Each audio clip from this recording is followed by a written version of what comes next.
Sabe aquela história de escolher entre curtir agora e pagar depois? Ou poupar agora para viver depois?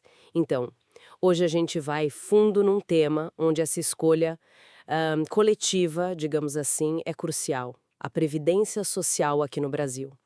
A ideia é olhar os desafios fiscais, demográficos, tudo com base no que a gente andou estudando, para entender por que isso mexe tanto com o futuro financeiro do país. Para começar, tem um negócio fiscal que, olha, chama atenção. Nossos estudos mostram uma coisa: o Brasil, que ainda é um país jovem, né, gasta com previdência uma fatia do PIB tipo uns 12%, 13%, que é parecida com a de países da Europa que já são bem mais velhos. É, é exatamente isso. Parece um paradoxo. E ele aparece claro no déficit. Os números, assim, mostram um buraco grande. O INSS, que é onde está a maioria dos trabalhadores, né, teve um déficit de quase 300 bilhões de reais em 2023. E se a gente olha os regimes próprios, servidores públicos, militares, aí já são mais de 230 bilhões de déficit, isso em 2022. Peraí. Então, somando tudo, dá mais de meio trilhão de reais por ano. É isso mesmo? Pois é, um número impressionante. E aí vem a pergunta: quem cobre essa conta toda? E a resposta é o Tesouro Nacional. Ou seja, sai do bolso de todo mundo, com os impostos que a gente paga. Inclusive de quem não recebe benefício ou recebe um valor bem menor. O que já leva para outra conversa, né? A da desigualdade dentro do sistema. Sim, porque os valores são muito diferentes. O INSS, que atende, sei lá, 39 milhões de pessoas, tinha um benefício médio de uns R$ 1.700 em 2023. Já os regimes próprios, que são para uns 5 milhões, têm benefícios bem maiores. Servidor federal, por exemplo, a média era R$ 5.400 em 2022, uma diferença enorme. E fica mais gritante ainda quando a gente vê que tem regras especiais para algumas categorias, né? Exato. Regras diferentes, tipo aposentadoria integral, idade mínima menor, critérios mais suaves para certos grupos, militares, juízes, enfim.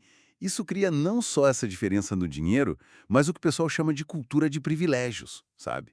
E essa estrutura toda, com essas diferenças, acaba dificultando muito qualquer tentativa de reforma para equilibrar as coisas. Sempre tem muita resistência. Entendi. E além dessa parte fiscal e da desigualdade, tem a demografia chegando, a tal da bomba relógio, né? Sim, essa é outra parte crítica. A população do Brasil está envelhecendo, e rápido. As projeções que a gente viu indicam que lá para 2050, talvez 30% da população tenha mais de 60 anos. Em 2015 era só 12%, olha o salto. E ao mesmo tempo, nasce menos gente. Isso bate direto no nosso modelo, que é o de repartição. Quem está trabalhando hoje paga quem está aposentado. Quer dizer, menos gente entrando no mercado para bancar mais e mais gente aposentada. Complicado.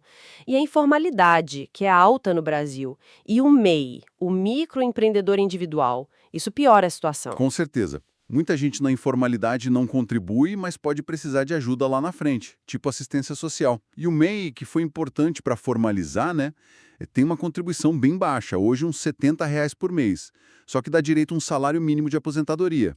Então, assim, a conta não fecha mesmo pensando no futuro. O financiamento fica muito pressionado. Nossa, diante desse cenário todo, fica meio arriscado contar só com a previdência do governo, né? Parece que a gente precisa pensar em outras coisas. Sem dúvida. É. Aí entra a necessidade de cada um se planejar. E é importante separar. Uma coisa é poupar, outra é investir para fazer o dinheiro render de verdade. Deixar na caderneta ou mesmo em título público, que na verdade financia a dívida do governo. Talvez não seja o suficiente. O investimento no mercado de capitais, sabe? Comprar ações de empresas boas, que crescem, que dão lucro, pagam dividendos, isso pode ser um caminho para construir patrimônio para o longo prazo. Claro, exige disciplina, né? Aquela coisa do devagar e sempre. E buscar informação, educação financeira. A bolsa pode ligar quem poupa com a empresa que precisa de dinheiro para crescer. Então, tá, para a gente amarrar aqui, temos um desafio fiscal sério, um gasto alto para nossa realidade demográfica, uma mudança demográfica vindo aí com força, desigualdades grandes entre os sistemas de aposentadoria. E por causa de tudo isso, cada vez mais a responsabilidade caindo no colo de cada um para planejar o futuro, né? O que a gente tira disso tudo na prática? Olha, na prática significa que entender como tudo isso funciona é fundamental para tomar decisões melhores sobre o próprio dinheiro, para poder buscar alternativas, pensar em estratégias, sabe? Para complementar o que talvez o governo consiga entregar lá na frente. Gerenciar a expectativa e construir a própria segurança. E para a gente terminar, fica uma provocação para pensar.